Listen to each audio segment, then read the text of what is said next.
So traditionally, the gold business was dominated by local entrepreneurs as well as artisans in India. This was particularly carried out by a certain community or caste group throughout India, particularly in Tamil Nadu also. The gold trade was dominated by a community called the Chettiar community. Similarly, the artisan, the goldsmith, belonged to the Vishwakarma caste in Tamil Nadu. As long as the gold market was dominated by the local entrepreneurs as well as the native community, uh, as long as the market was dominated by the local traditional entrepreneurs, the native community of the gold makers involved in the gold jewelry making, and the livelihood was going well, not disturbed. But however, the recent growth of the organized retail gold stores affected the traders as well as the artisans, that is the goldsmith. So this study examined the changes that the traditional goldsmith undergoes because of the influence of the organized retail jewelry shops. So post globalization, almost all the sector witnessed many changes. The free market in the 90s accompanied by changes in the consumer preferences, the growth of the retail showroom, as well as the growth of the family owned business impacted the gold sector. It has also affected the livelihood of the native gold making community, that is the goldsmith community. The number of traditional jewelry shop in Madurai are same as 30 years back, but in terms of volume and customer, it has come down heavily recently. This has also affected the goldsmith community who rely on these trader for their business and survival. This is the traditional business model, that is customers place the order to the traders who pass the order to the goldsmith. The goldsmith makes the jewel and give back to the trader who give back to the customer. But the emerging business model or the business model for the last 1 decade is that businessman, big businessman contact the showroom, they display their model, ready-made model in the jewelry showroom. Customer buy and the showroom gets some commission and giving back to the businessman. In this process, the gold making community got affected. So the objective is to study or to know how the traditional jewelry makers in Madurai city and adjacent district have been affected by the growth of the organized showroom. It also intend to examine their present business status. We have adapted in-depth semi-structured interview with the goldsmith of Madurai. The findings, the study is not completed, still it is going on. Based on the data I collected, a few themes emerged. Number one is the automation. Automation is replacing the handicraft gold items. Big showroom, big corporate showroom or retail showroom, they are adapting the assembly line kind of manufacturing segment, and they are producing the ready-made jewelry with more varieties. And they also have migrant workers, predominantly from Bengal. They are employing them. So they are working in 3 shift. So some of these migrant workers are also approaching the small scale gold traders independently to, and they are receiving the order. So this process affected the traditional goldsmith of Madurai district because the predominantly the migrant workers, their wages are very less compared to the traditional goldsmith of Tamil Nadu. Plus the automation process adopted by the corporate kind of jewelry showrooms. Second theme is emerging theme is that charges adapted at multi-level. For example, a gold seller, when giving the order to a traditional goldsmith, he takes some commission. Again, the goldsmith charges one more commission. That is for example, the wastage is charged at 2 level. Goldsmith charging to the trader. Again, in the trader charges to the customer. But this is avoided in case of a corporate kind of showroom where the seller as well as the maker are the same person, because in corporate kind of setup they take over the production process with the employing of migrant workers, and they are streamlining the wastage charges, and thereby the charges is coming down, and thereby the customer also benefiting with a less price. So this is one of the major theme arise after entering all the goldsmith. They are changing their profession.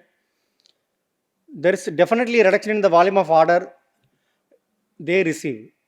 Earlier, they used to receive at least one order per day. Now, even 1 week, one order is not guaranteed. The traders give the order to the goldsmith only when they receive order from the customers. Otherwise, now most of the customers are preferring the ready-made model displayed in the organized retail showroom or the corporate showrooms. So the number of goldsmith workshops are getting reduced every year. The Goldsmith Association has almost 300 collars. Collars is the colloquial term for the goldsmith, but only 50 are in the field working in the full-time employment of making jewelry. Others have shifted their work to the other similar job like bodybuilding or borewell spare parts, where the fine skill is required. Some are working as a gold appraiser in the bank. The head of this association, whom I interviewed, is also one of the appraiser in the private bank. So traditional goldsmithing communities were affected. There are no more next generation workers or no more skill transfer. So this is one of the comment they told. The jewel we manufacture is high quality that endures in long term than compared to the ready-made jewelry. So this is the traditional workshop of a goldsmith. So some of the goldsmith have some machinery with which they can make jewelry. So for example, the arrow pointing out the ball, small ball in the jewel, the chain in the left side that can be made by the traditional goldsmith, but the chain displayed in the right side, the three balls within the chain comes, it requires some more skill.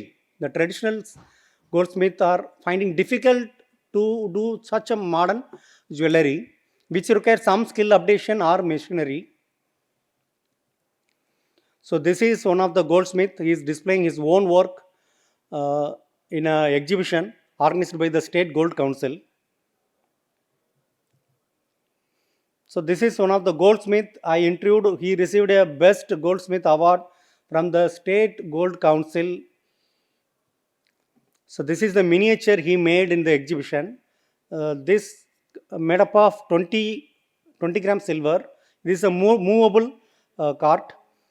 So with the changing context of automation, we'll be losing such a skilled goldsmith in future. This he has done based on his own interest, not on the demand or not to participate in the exhibition.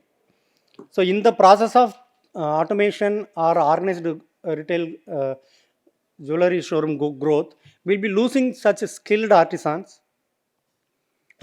Some more interview, I interviewed the consumers, what is their preferences. They preferred showroom because of the hallmark, because it ensures gold purity. And there is a less scope for price manipulation in the organized showroom. They don't depend on the bargaining power of the buyer. The price is almost standardized. They can also buy many variety and they can select immediately. They can complete the buying process. And the feel good factor they are getting in the grand showroom is missing in the with the goldsmith or traditional gold sellers. Occasionally, the customers are buying from the goldsmith or traders if they know the person personally.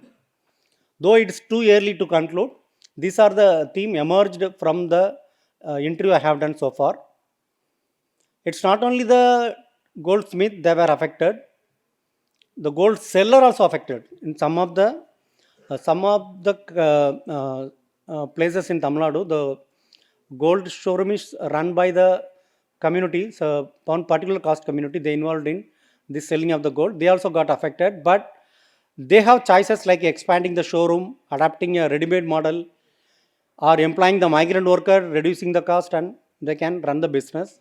But goldsmith have no choice. They are shifting the profession. The State Gold Council recommended the goldsmith to bring their woman family member in the business and run a separate showroom kind of thing. Government of India announced a loan for Vishwakarma community. Whoever the goldsmith I interviewed, they have the application form with them. They have the plan of applying the loan, but they have no clue what to do further. Because here, the problem is not the lack of funding, but lack of opportunities for them. I would like to acknowledge Sita Lakshmi Jewellers, Tamil Nadu, who helped me in doing the interview, in-depth interview, plus the gold artisans of Madurai. The study is not still completed. The major part of the work is yet to be done. Thank you very much.